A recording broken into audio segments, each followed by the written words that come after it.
You ever hear a story that just won't leave your mind? It started with something small. A woman post-surgery craving beer and fast food, things she never touched before.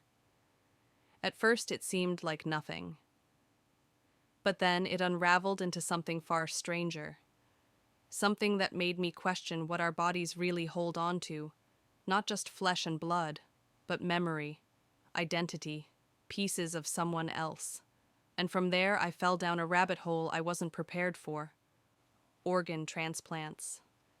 They're often portrayed as miracles of modern medicine, and in many ways they are. But behind those life-saving surgeries is a complicated, messy, sometimes disturbing history. One full of forgotten names, stolen bodies, moral gray zones, and a system that still fails the people it claims to save. So today I want to tell you the story beneath the science. The real story. The dark history of organ transplants. Because once you see how deep this goes, you can't unsee it. Chapter 1. A heartbeat. That wasn't mine. You know, it started out like any other restless night. I was scrolling through articles at 3 a.m. because, of course, that's the perfect hour to fall into a rabbit hole, and I stumbled upon this story that I still haven't been able to shake. It was about a woman named Claire Sylvia. Claire had undergone a heart transplant. Nothing out of the ordinary, so far right medical science, life-saving procedure. But as soon as she woke up from surgery, she just knew that something had shifted inside her. And I don't mean physically. I mean her. The first thing she noticed was a sudden overwhelming craving for beer. Now I know that doesn't sound crazy on its own, but Claire wasn't a drinker. She had never cared for beer before, not even casually. And then came the second craving: chicken McNuggets, McDonald's, fast food. Again, not something she ever touched. She was the kind of person who avoided processed food like the plague. So naturally, she started wondering, why am I suddenly acting like someone I'm not? After doing some digging, Claire found out who her heart donor was, and it all clicked into place. The donor, a young man. He loved beer, he lived for chicken nuggets. And strangely enough, the more Claire learned about him, the more familiar he started to feel. Like she had absorbed a piece of him, a piece of his preferences, his habits, maybe even his personality. I sat there reading that and thought, is that even possible? I mean, we're taught that organs are just flesh and blood, replaceable parts. The heart is a pump, the kidney filters, the liver detoxifies. But what if it's not that simple? What if our bodies carry more of us than we realize? What Claire experienced wasn't unique either. There have been other cases. People waking up from transplant surgeries with new food cravings, strange memories, unfamiliar emotions. Some say it's just the trauma. Others believe in something deeper. Cellular memory. The idea that the body remembers even when the brain doesn't. And that's what led me down this dark, tangled path of history. Organ transplants have saved countless lives. But the road here has been disturbing. Risky surgeries, questionable ethics, bodies stolen, consent ignored, and in some cases, people treated like spare parts. So today I want to look at that story. Not just Claire's, but the full, messy, complicated history of organ transplantation. From the ancient legends to pig hearts to the black market, no one wants to talk about. Because the truth is, there's a cost behind every miracle. And sometimes the heart that saves you might not be yours at all. Chapter 2. The strange and ancient origins of organ transplants. After reading Claire's story, I couldn't stop thinking about it.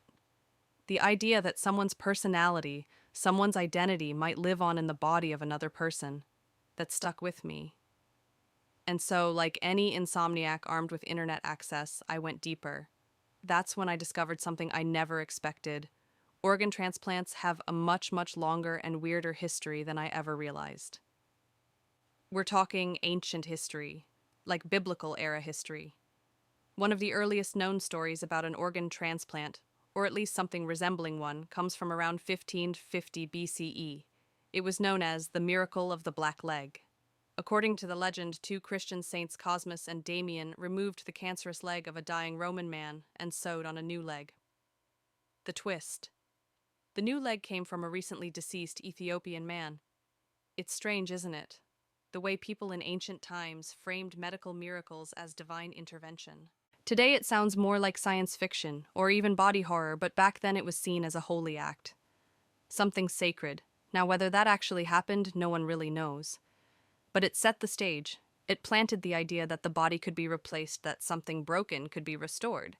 And for centuries, that idea lingered more fantasy than science, until eventually medicine caught up. Fast forward to the 1800s, that's when things started getting experimental. In 1817, a French doctor wrote about a procedure he had heard of in India. It involved a soldier who'd had his nose cut off as punishment, something that was horrifyingly common back then. The soldier went to a local surgeon desperate for reconstruction, and the surgeon, he got creative. They took skin from the man's buttocks and used it to build him a new nose. I know that sounds funny, and honestly it kind of is, but it worked. That was the beginning of plastic surgery, as we know it. It sounds crude, and it was it. But these stories matter, because they show us that people have always searched for ways to rebuild the human body, and that pursuit, it hasn't always been noble. What began as a miracle became a science. And as it evolved, so did the stakes. Soon, doctors weren't just patching up noses or replacing skin. They were going after the big stuff, the vital organs, the parts that meant the difference between life and death. And here's the thing, no one really tells you a lot of those early experiments. They weren't exactly ethical. In the early 1900s, doctors began experimenting with kidney transplants, but they didn't have a line of willing donors. Most people were terrified of the idea. So what did the doctors do? They turned to animals, pigs, goats, even monkeys. There's something deeply unsettling about that, isn't there? The idea of stitching a goat's kidney into a human body and just hoping it works. Hoping the body won't reject it. Hoping the patient doesn't die. But most of them did. They died quickly. Still, the doctors pressed on, because that's what science does. It pushes forward even when things go wrong, even when people suffer. And I couldn't help but ask myself, at what point does that pursuit of progress become something darker? It's easy to romanticize medicine, to see doctors as heroes and breakthroughs as miracles. But behind every first, there's often a story no one wants to tell. A patient who didn't survive. A risk taken without full consent. A line that got crossed in the name of saving lives. So yeah, we like to think organ transplants are a modern, sanitized success story. But if you peel back the layers, it's messier than we'd like to admit. And this was just the beginning. Chapter 3. The First Heartbeats of Hope. By the early 20th century, the idea of transplanting organs from one person to another wasn't just a fantasy anymore. It was a growing obsession among surgeons and scientists who believed they were standing on the edge of something revolutionary. And to be fair, they were. But that line between bold innovation and reckless experimentation, it was razor thin. And most of the time, the people caught in the middle of it were desperate patients who had nothing left to lose. I remember reading about Dr. Yuri Voronoy, a Ukrainian surgeon, who in 1933 performed the first human-to-human kidney transplant. The donor had died. The recipient was clinging to life. It wasn't a miracle, not yet. The patient only survived a few days. But even that, even just a few days, was enough to convince the medical world that this might actually be possible. They just had to keep trying. Then, 2 decades later, in 1954, everything changed. That year, a man named Richard Herrick was dying from a rare kidney disease. He was only 23 years old. Think about that, 23. He was practically a kid, barely stepping into adulthood and already watching his life slip away. But Richard had something most people didn't, an identical twin. That detail changed everything, because Dr. Joseph Murray, a surgeon at Harvard, had a theory. If Richard's twin brother donated a kidney, maybe, just maybe, the body wouldn't reject it. No need for immunosuppressants, no war between cells. It would be like the body was receiving a piece of itself. It was risky. It had never been done successfully before. But when you're dying, a chance is better than no chance at all. So they did it.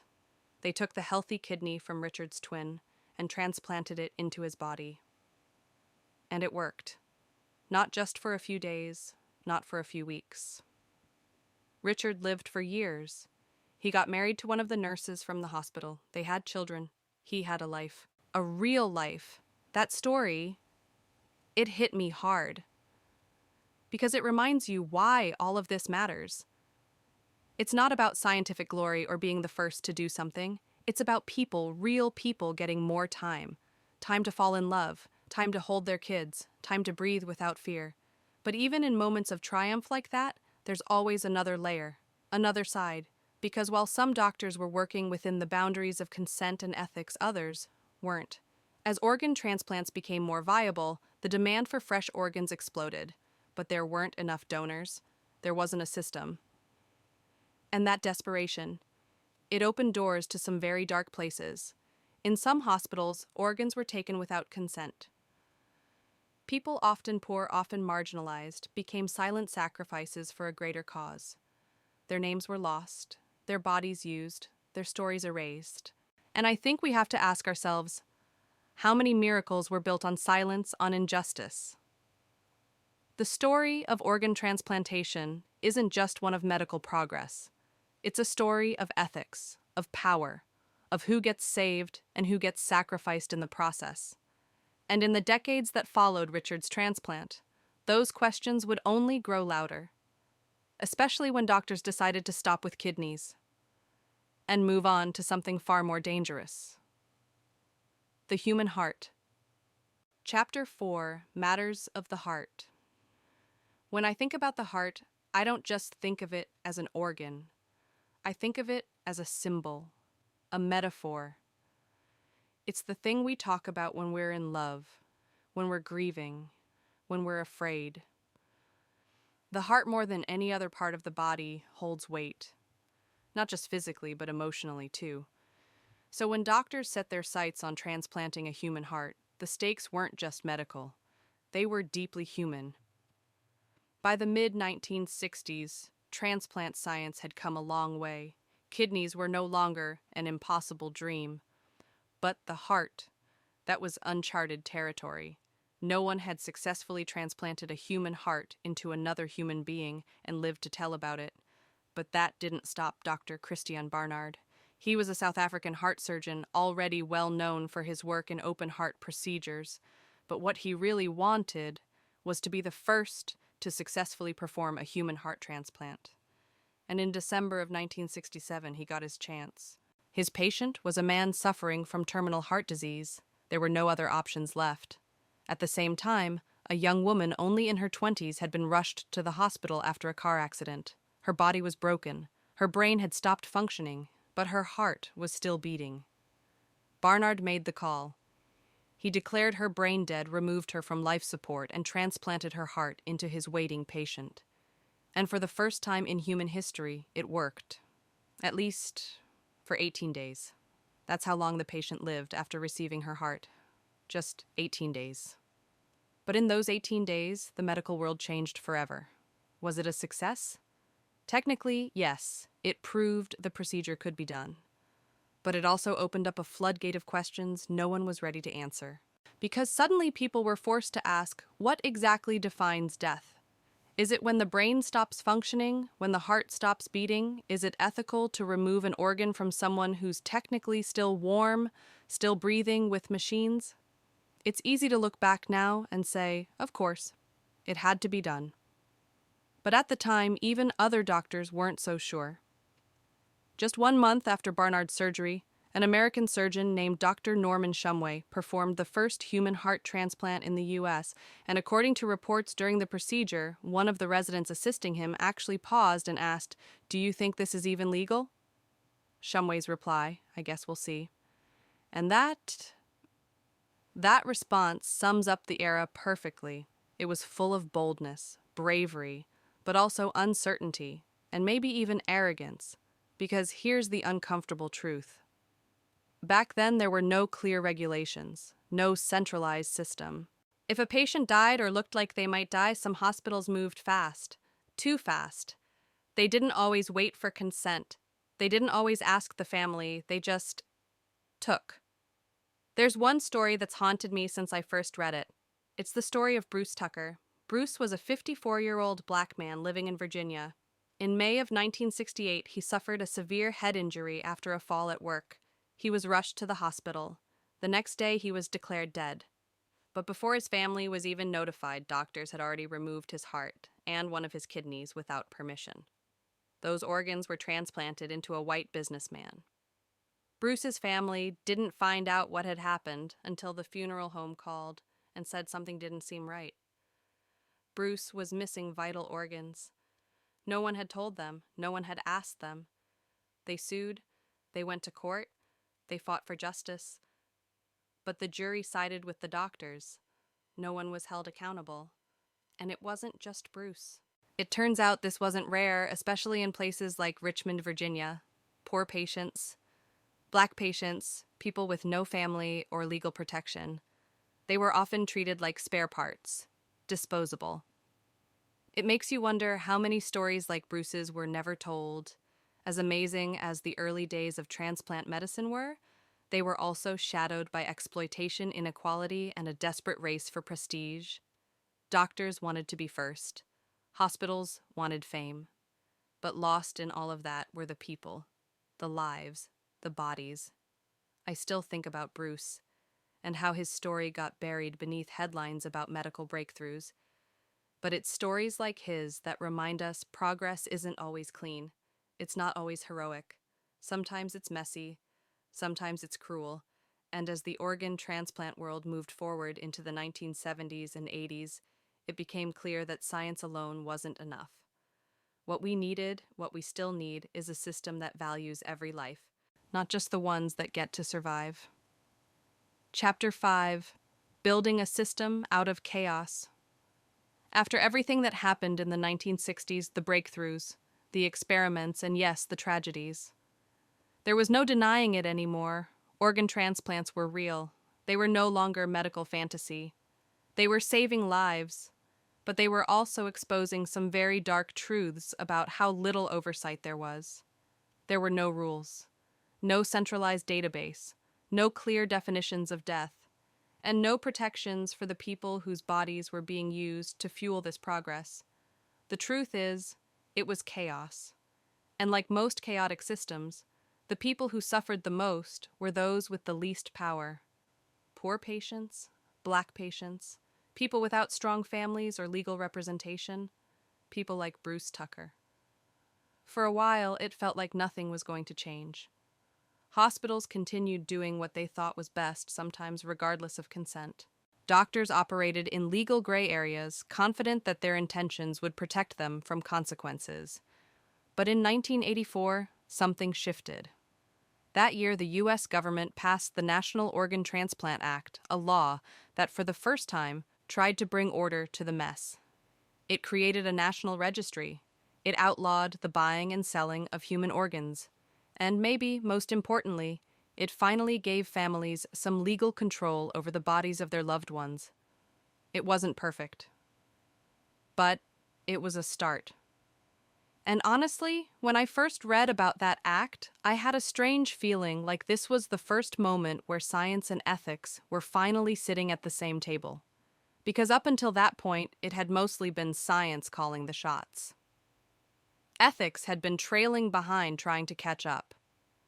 But here's the thing, no one tells you just because something becomes legal doesn't mean it becomes easy. Even with the act in place, the system was still overwhelmed. Thousands of people were on transplant waiting lists, and the number was only growing. Families were forced to wait months, sometimes years, for an organ that might never come. And doctors, they were desperate for solutions, so they started looking backward, back to something they'd tried before: animals. It was called xenotransplantation, the idea of using animal organs in humans. In the past, it had been a disaster. Monkeys, goats, chimps. Their organs didn't last. Their immune systems were too different. The bodies rejected them almost instantly. But doctors couldn't shake the feeling that they were close. That maybe, just maybe, they were one species away from solving the puzzle. And that's when pigs entered the picture. Now, I'll be honest, when I first heard that I laughed a little. Pigs of all animals. But it turns out pigs are kind of perfect for this. Their organs are about the same size as ours, they're widely available. And surprisingly, we've already been using pig heart valves in humans for decades. So this wasn't as far-fetched as it sounded. Plus, pigs don't carry the same emotional weight as, say, chimpanzees. People weren't protesting for pigs the way they did for primates. It was easier logistically. And let's be real, it was easier emotionally, too. So doctors started working, quietly at first, then more publicly, and eventually in 2022 it happened. A man named David Bennett, who was in end-stage heart failure and had no other options, volunteered to be the first person to receive a genetically modified pig heart. And he survived. Not forever, just 2 months. But in the world of transplant medicine, that was enough to shake everything up. David's story made headlines. It gave hope. But it also raised new fears. After his death, doctors discovered that the pig heart had carried a virus, one that likely contributed to his death. Still, the experiment had worked somewhat, and to many that was enough to keep going, to keep testing, to keep risking. Because when you're dying, even a few weeks of borrowed time can feel like a lifetime. And that's what this next chapter of organ transplantation would become, a race against time. A race to perfect the science, to control the ethics, and to somehow hold both in the same hand. But the closer we get to creating a seamless transplant system, the more we have to ask ourselves, at what cost? Because history has already shown us what happens when we value progress more than people. And with pigs now being cloned in labs genetically engineered for human use and bred solely to be harvested, it's starting to feel like we've come full circle. We may have built a system, but whether it's humane or just more efficient remains to be seen. Chapter 6. The Shadow Market. For every medical breakthrough we celebrate, there's always a darker shadow trailing behind it, something less polished, less legal, and far more desperate. When it comes to organ transplantation, that shadow is the black market. And I'll be honest with you, I used to think the black market for organs was just an urban legend. You know, the kind of thing kids whispered to scare each other. Don't fall asleep on the train, you'll wake up in a bathtub full of ice missing a kidney. But the truth, it's not a myth. It's very real. And it's much bigger than I ever imagined. Let's start with the basics. In the United States, the average wait time for a kidney is over 3 years. In countries like Canada, it can be 4. Sometimes longer. And for people with failing organs, every day on that list is a gamble. For many, it's a death sentence. So what happens when people get desperate? They start looking for alternatives, quiet alternatives, illegal ones. And that's where the black market steps in. Some people buy organs outright. Others are lured into selling their own, usually by promises of quick cash or debt forgiveness. And just like most things in the underground economy, the people with money win. And the people without it, they're the ones being carved open. According to Global Financial Integrity, an organization that tracks illicit trade, nearly 10% of all organ transplants worldwide involve trafficked organs. That's roughly 1 kidney every hour. Let that sink in for a second. Every hour. And the stories that come out of this world, they're horrifying. There are clinics operating out of basements, brokers taking advantage of people in financial crisis, patients who receive an organ with no medical follow-up, just a fresh scar and a plane ticket home. Sometimes the sellers never even get paid. In fact, reports show that over 80% of people who sell their organs on the black market don't receive the money they were promised. They're used, discarded, and left to deal with the physical and emotional aftermath alone. And yet, the demand keeps rising. Because the legal system, as advanced as it may seem, just can't keep up. The waiting lists grow longer, the regulations get tighter, but the reality stays the same. Too many people need organs and not enough are available. It's a supply and demand crisis, but with human lives. And here's the part that really breaks me. This isn't just happening in faraway places. This isn't just some international crime syndicate operating out of a movie script. It's here, it's everywhere, and it's quiet. Because unlike other types of trafficking, organ trafficking doesn't always get the same attention. Politicians don't talk about it. News outlets rarely headline it. Maybe because it's complicated, maybe because it's uncomfortable, or maybe because too many powerful people benefit from keeping it in the dark. But we can't ignore it. Not when the system we've built, the same one that promises hope and healing, is the very thing pushing people toward desperation. Because when you're told there's no help coming, you'll take help wherever it appears. And that's the heartbreaking truth at the center of all of this. The black market for organs doesn't exist because people are evil. It exists because people are dying, and dying people don't have the luxury of waiting for a system to catch up. They just want to live, and they're willing to risk everything for the chance. Chapter 7: A Broken System. A Beating Clock. At some point during this research, I stopped asking, how did we get here, and started asking, why is it still like this? Because let's be honest, after decades of progress, after thousands of lives saved and lost, after building national registries and passing laws, you'd think the system would be better by now. But it's not. Right now, as I'm recording this, there are over 100,000 people in the United States on the waiting list for an organ transplant. Every 8 minutes, a new name is added, and every day, 17 people die waiting. Not because the technology doesn't exist, not because we don't know how to do these surgeries, but because the system designed to match organs to people is broken. And in some ways, it always has been. The system we use today is run by a group called UNOS, the United Network for Organ Sharing. They've been managing the entire organ transplant process in the U.S. for over 40 years. They're responsible for maintaining the wait lists, matching donors to recipients, and coordinating with hospitals across the country. But the thing is, no one else is allowed to try. It's a monopoly, a medical monopoly. And that's terrifying. Because when only one organization holds all the power, there's no competition, no incentive to improve, no one holding them accountable when things go wrong. And things have gone wrong. Over the years, there have been reports of mismatched organs, outdated software, poor communication between centers, and even patients dying because they weren't matched quickly enough despite compatible donors being available. It's infuriating. Because these aren't just statistics. These are people with names, families, dreams, and they're dying. Not because we can't save them, but because the system doesn't move fast enough. And for the longest time, no one questioned it. UNOS had government support. Hospitals followed the rules. Families waited quietly. But that's starting to change. In 2023, the federal government finally announced plans to open the system to new bidders, allowing outside organizations to compete for the right to run the transplant network. For the first time in 4 decades, there was a crack in the wall. And maybe it's not much. Maybe it's just a policy shift, a press release, a small moment in the chaos. But maybe it's a beginning. Because the truth is, this isn't just about science anymore. It's about values. What do we believe every person is worth? Do we believe that wealth or status should influence whether someone lives or dies? Do we accept that people can be turned into statistics on a list waiting endlessly while time runs out? Or are we finally ready to face the truth that behind every delay, behind every inefficiency and outdated database, is someone like you or me? Someone who just wants another year, another summer, another hug.